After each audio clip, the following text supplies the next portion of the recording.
बच्चों, आज मैं आपको बताने जा रहा हूँ 7 मई को घटी ऐसी घटना के बारे में। घटना घटी है मतलब जरूर कोई दुख की बात होगी।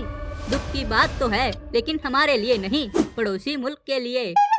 अच्छा, मतलब पाकिस्तान। हाँ बेटा, तुमने बिल्कुल सही कहा।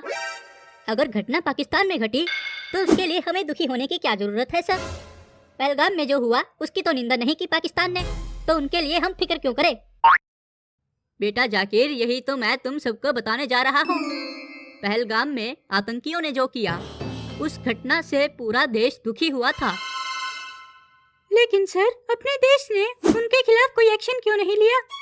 अपनी इंडियन आर्मी ने भी जवाबी कार्यवाही कर दी है बेटा।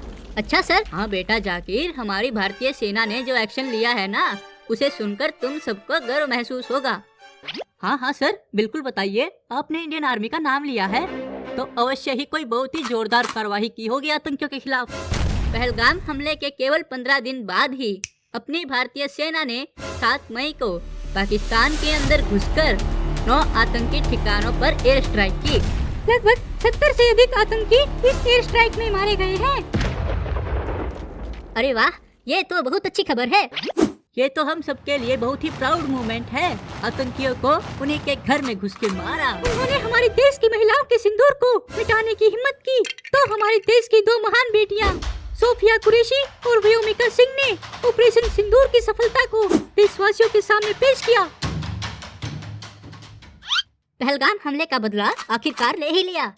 बदला अभी पूरा नहीं हुआ है बेटा, ये तो केवल शुरुआत है। बच्चों, दोनों देशों की सेना पर हालात बिगड़ चुके हैं, लेकिन हमको घबराना नहीं है। सर, घबराना कैसा? अपनी भारतीय सेना युद्ध की स्थिति से निपटने के लिए पूरी तरीके से समर्थ है। सही कहा बेटा, हमारी इंडियन आर्मी ने 7 मई को उनके 9 आतंकी ठिकानों पर देर रात 2 बजे एयर स्ट्राइक से ऑपरेशन सिंदूर को अंजाम दिया। डरने की जरूरत हमें नहीं, दुश्मनों को है। मैम, इस ऑपरेशन का नाम सिंदूर से ही क्यों जोड़ा गया? सिंदूर औरतों का सुहाग होता है बेटा। पहलगाम में आतंकियों ने हमारे देश की महिलाओं का सुहाग छीना। इसके बदले में हमने भी एयर स्ट्राइक के जरिए ऑपरेशन सिंदूर को सफलतापूर्वक अंजाम दिया। मैम, मेरे पापा का भी सपना है मैं बड़ी होकर इंडियन आर्मी ज्वाइन करूं। जब तक तुम बड़ी होगी तब तक पाकिस्तान वर्ल्ड मैप में भी बचेगा। अरे बुद्धू, सेना की जरूरत तो हमेशा रहेगी ना। बच्चों, ये समय आपस में झगड़ने का नहीं है। पीटीआई सर ने बिल्कुल सही कहा, ये समय है दुश्मन से लड़ने का। अरे बेटा, तुम्हें दुश्मन से लड़ने की जरूरत नहीं, उसके लिए तो अपनी बॉर्डर पर खड़ी सेना ही काफी है। सर, मैं भी चाहता हूँ किसी तरीके से अपने देश को सपोर्ट करूँ। अगर तुम्हें आर्मी को सपोर्ट करना है बच्चों, तो उसके लिए तुम्हें खुद को सुरक्षित रखना बहुत जरूरी है। अपने देश में विभिन्न राज्यों में मॉक ड्रिल कराई गई, जिसमें बताया गया कि आप अपने आप को आपातकालीन स्थिति में कैसे सुरक्षित रख सकते हैं। सीमा के नजदीक सभी शहरों में कई दिनों तक ब्लैकआउट रहेगा। सरहद पर इंडियन आर्मी दुश्मनों को मुंह तोड़ जवाब दे रही है। ये जंग हम सब की है, इसीलिए जो भी निर्देश आते हैं हम सभी मिलकर उनको फॉलो करेंगे।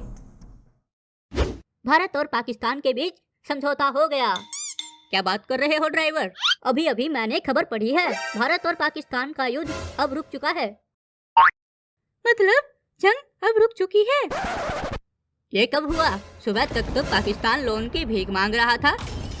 अमेरिका के राष्ट्रपति ट्रंप ने दोनों देशों के साथ बातचीत से युद्ध को रुकवा दिया है। ये तो बहुत अच्छी खबर सुनाई आपने। दोनों देशों की आम जनता को अब घबराने की जरूरत नहीं, समझौता हो गया है। लेकिन कब तक? तुम देख लेना, शाम होते ही सीज फायर का उल्लंघन कर देगा। इतनी आसानी से मानने वाला नहीं है वो।